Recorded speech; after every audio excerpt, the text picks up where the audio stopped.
On day 3 of our Pet Week here on Good Day Las Vegas, and today we're going to ask who let the dogs out. All about the dogs this morning. Bianca Holman live at the Hydrant Club downtown with what you need to know if you're training your pup, your new friendly furry friend in your house. Bianca, let's get straight here on some details. Yeah, so no, we're in the dog days of summer, right? So we're all about the dogs today. We're at the Hydrant Club, and we've talked about choosing the right dog for your family and lifestyle.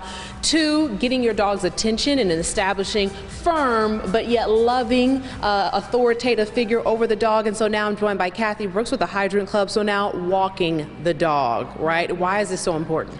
Walking the dog is the most important tool you have for establishing your relationship, strengthening your relationship, and building that relationship with your dog. You're literally taking your dog into the world, showing them that you are the steward of their experience in the world. Yeah. So oftentimes we see dogs out there, pulling at their owner, or the owner's pulling at the dog. It starts with the leash. Show us kind of the proper way to walk your dog. So, when I'm doing training exercises with my dog, I'm usually holding the leash in my right hand with the dog on my left because I'm, using my body with the leash. If I'm just kind of strolling down the street, got a cup of coffee in my other hand, I'm holding the leash usually on the side where the dog is. Okay. When you'll notice when I move forward, Bridger, heel.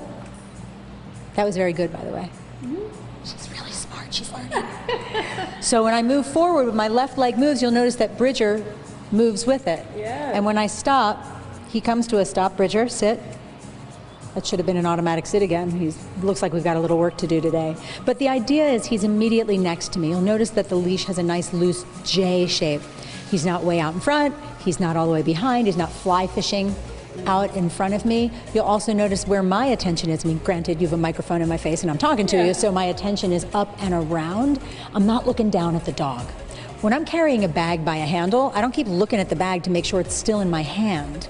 If the collar's on the dog and I've got the leash firmly affixed to the collar, the dog's attached to it. And I noticed we said, yes, we can train our dogs all day, but it's also the human that has most of the power. So some things you were saying, put your headphones away. What are some other tips that you see owners doing that, deters from walking your dog properly?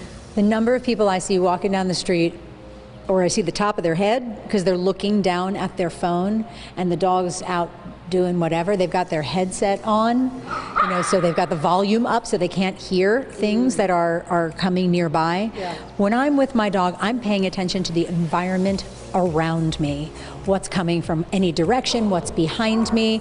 I'm glancing down at my dog. I'm looking at my dog to make sure that my dog's doing okay.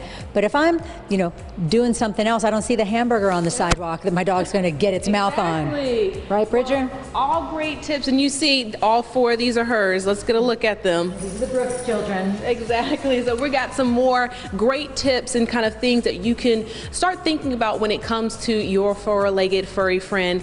Or how many legs we got here? 4 times 4? 16. 16. Math wasn't my strong suit.